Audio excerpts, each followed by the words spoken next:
தேர்தல் அறிக்கையில் பிரதானமாக நம்ம எல்லாம் கேட்சியாக எல்லாரும் மனசுலையும் பட்டது என்ன?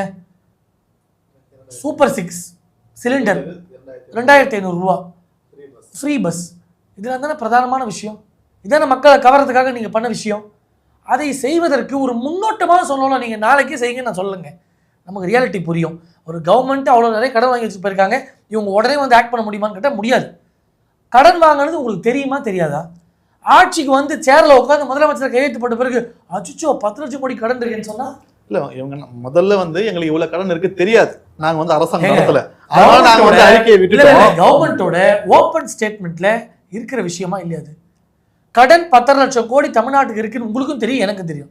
நமக்கே தெரியும் போது முதலமைச்சர் வேட்பாளராக அப்போ நிற்கும் போது அவர் தெரியாதா? ஒரு கட்சி ஆரம்பிக்கும் போது அவர் தெரியாதா?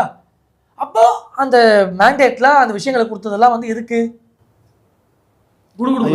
அவர் என்ன சொல்றாருன்னா, உங்களுக்கு